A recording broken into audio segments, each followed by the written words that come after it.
Hello guys, मैं राजा sir आप लोग के समक्ष आ गए। आज का जो टॉपिक है काफ़ी इंपॉर्टेंट और काफ़ी महत्वपूर्ण है उन सभी बच्चों के लिए जो अभी नया नया भी दाखिला लिए हैं या अभी री एडमिशन करवाना है, जो सेकेंड ईयर में गए हैं। ध्यान से सुनिएगा, 3 मुद्दा पे चर्चा करेंगे और वो तीनों मुद्दा आप सबों के लिए काफ़ी इंपॉर्टेंट और काफ़ी महत्वपूर्ण होगा। यदि आप इस तीनों मुद्दा से यदि मतलब आप करने से वंचित हो जाते हैं तो हो सकता है कि आपका नाम वहाँ से ऑटोमेटिक मतलब वहाँ पे डिसमिस हो जाए, आपका नाम कट जाए वहां से। तो ऐसा परिस्थिति जनरेट नहीं होने दीजिएगा। देखिए, नंबर 1 क्या है कि आप ट्रेनिंग वेरिफिकेशन जो कर लिया है उनके लिए।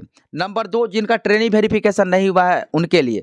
नंबर 3, जो सेकेंड ईयर में गए हैं उनको क्या करना है, री एडमिशन करना है, ठीक है ना। तो उसके लिए क्या क्राइटेरिया है, क्या प्रावधान है, सारे वस्तु स्थिति को क्लियर करेंगे। यदि मेरे चैनल पर आप नए हैं, इस वीडियो को लास्ट तक देखिएगा। वीडियो यदि पसंद आए, दिल को छू जाए ना, तो मेरे चैनल को जरूर सब्सक्राइब कीजिएगा, बेल आइकन को दबा दीजिएगा और इस चैनल को सभी ग्रुप में जाकर के शेयर कर दीजिएगा।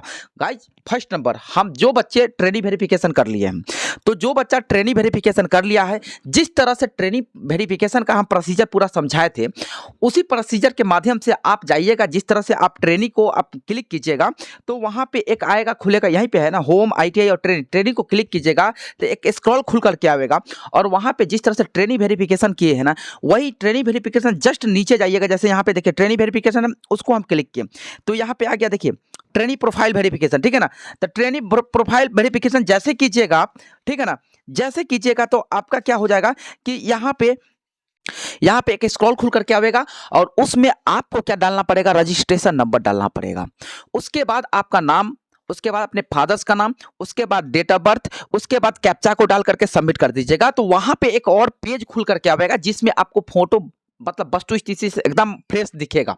यदि आपका वहां पे यहाँ पे होता है भाई मेरे कि प्रोफाइल वेरिफिकेशन का मतलब ये होता है कि फोटो जो आपका जो प्रोफाइल, जैसे आप व्हाट्सएप पे जो प्रोफाइल पिक्चर लगाते हैं उसी तरह से इसमें फोटो जो लगा है, आप जो फोटो दिए थे वो फोटो आपका है कि नहीं।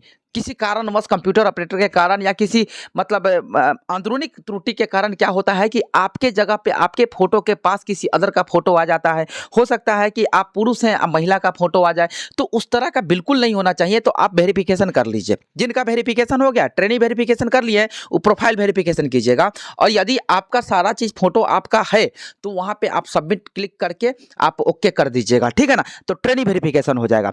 और जिनका ट्रेनिंग वेरिफिकेशन हो गया वो उनके पास रजिस्ट्रेशन नंबर ऑटोमेटिक आ जाता है। तो रजिस्ट्रेशन नंबर जैसे आपको मिला तो आप क्या कीजिए, आप अपने कॉलेज में, अपने संस्थान में क्या कीजिए कि आप बोनाफाइड सर्टिफिकेट के लिए अप्लाई कीजिए। और बोनाफाइड सर्टिफिकेट जैसे अप्लाई कीजिएगा वहां से आपको आपके कॉलेज, आपकी संस्थान अपने लेटर पैड पे एक मतलब लेटर पैड पे ही आपको एक बोनाफाइड सर्टिफिकेट बना करके देगी। लेकिन उसके लिए हम आपको वीडियो में भी बताए थे, लेकिन आज भी बता देते हैं, उसके लिए आपको जाति प्रमाण पत्र होना चाहिए, आवासीय होना चाहिए, आय होना चाहिए, ठीक है ना, आधार कार्ड होना चाहिए, रजिस्टर्ड मोबाइल नंबर होना चाहिए। ये सारा चीज है। तो बिल्कुल आप इस पर प्रोसीजर में मतलब आगे बढ़िए और आप काम कीजिए। नंबर 2, जिनका वेरिफिकेशन नहीं हुआ है, अभी परेशान है, बहुत सारे कॉल मैसेज मेरे पास आए हैं कि सर क्या होगा क्या होगा। बिल्कुल मत घबराएं, वो आपकी टेंशन नहीं है, ठीक है ना, वो आपके संस्थान का टेंशन है, ठीक है ना। जब तक आपको TR नंबर नहीं दिया जाता है, मतलब ट्रेनिंग रजिस्ट्रेशन नंबर नहीं दिया जाता है, तब तक आप वेरिफिकेशन नहीं कर सकते हैं और ना ही आप प्रोफाइल वेरिफिकेशन कर सकते हैं। तो आप बिल्कुल निश्चिंत रहे, घबराए बिल्कुल नहीं। राजा सर हमेशा निरंतर आपके साथ हैं, ठीक है ना। तो आपका जवाबदेही सारा संस्थान का है। संस्थान पूरे जिम्मेवारी के साथ आपको भली भांति अग्रसर करेगी, बिल्कुल नहीं आपको अंधकार में रखेगी और आपका नाम कभी कटने नहीं देगी, ठीक है ना।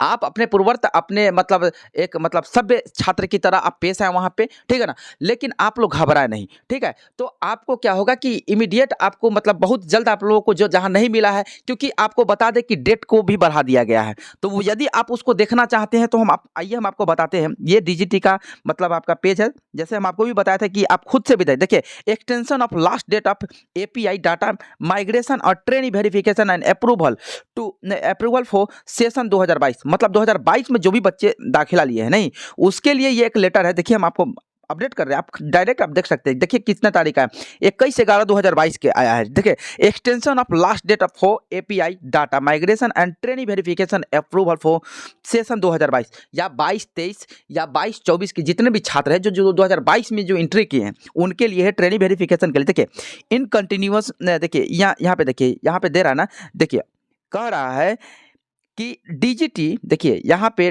4/10/2022 को मतलब डीजीटी ने एक लेटर देखिए यहाँ पे दे रहा है, dated on 17/11/2022, last date of API migration and last training verification approve in extend, मतलब 17 तक आपका डेट था लेकिन उसको एक्सटेंड कर दिया गया। देखिए क्या किया है, the API link for data migration will remain active for 22/11/2022। भाई मेरे तो 22 भी तो खत्म हो गया, नहीं 22/11/2022 तक था। टू मतलब 22/11/2022 से 28/11/2022 तक है, मतलब 22 से लेकर के 28 के बीच में भी आप कर सकते हैं। तो आज तारीख हो गया 23, तो अभी भी आपके हाथ में 5 दिन बचा हुआ है, ठीक है ना। And last date for training verification approval in the further extended till 5 मतलब 5/12/2022, मतलब इसको और अप्रूव कर दिया गया 5/12/2022 तक इसको कर दिया गया है। तो ये आपके लिए बहुत ही मतलब सहूलियत भरा ये आपका न्यूज़ हम आपको बता रहे हैं। तो आप बिल्कुल चिंता नहीं कीजिए, ये आपका कॉलेज, आपके संस्थान या ये डीजीटी का है नॉर्म्स, ठीक है ना, क्योंकि आप बहुत सारे संख्या में हैं, आपका नाम बिल्कुल नहीं कटने दिया जाएगा, ठीक है ना। तो ये चीज़ है, आपको पता हो गया कि अब आपका 5/12/2022 तक आपका ट्रेनिंग वेरिफिकेशन किया जाएगा। तो उस समय जैसे ट्रेनिंग वेरिफिकेशन करते हैं तो फिर पूर्वत जिस तरह से वेरिफिकेशन के बाद जो हम अभी बताए हैं प्रोसीजर, वो आप कर लीजिएगा, ठीक है ना। तो ये तो आपका हो गया ट्रेनिंग वेरिफिकेशन का। लेकिन थर्ड चीज हम जो बताए हैं कि जो बच्चा जैसे मतलब 21-22 या मतलब 21-22 वाले तो फाइनल हो गए, 21-23 जिनका सेशन था, चाहे टर्नर मशीनिस्ट या इलेक्ट्रीशियन या वायरमैन जो भी ट्रेड था उनका, या इलेक्ट्रॉनिक मैकेनिक्स या ICTSM, वे बच्चे अब क्या करें कि 22 से मतलब 21 से 22 और 22 से 23 के लिए अब उनको री एडमिशन करना पड़ेगा। तो बहुत सारे बच्चे कह रहे हैं कि सर हमसे फर्जी पैसा लिया जा रहा है, ऐसा कुछ नहीं है। आपसे जो पैसा लिया जा रहा है बिल्कुल जेन्युइन पैसा है। हम आपको बता देते हैं कि UR जितने भी बच्चे कैटेगरी जनरल से बिलोंग करते हैं उनके लिए 400 रुपया मतलब 480 रुपया मतलब डे फी लगेगा, जो आपको फाइनल होने के बाद रिटर्न कर दिया जाएगा। 480 रुपया, OBC हो या जनरल हो 480 रुपया। यदि आप SC ST से आते हैं तो जाति प्रमाण पत्र पर लगाए हैं तो आपको बहुत कम पैसा लगेगा, लगभग 250 के आसपास में आपको लगेगा, ठीक है ना।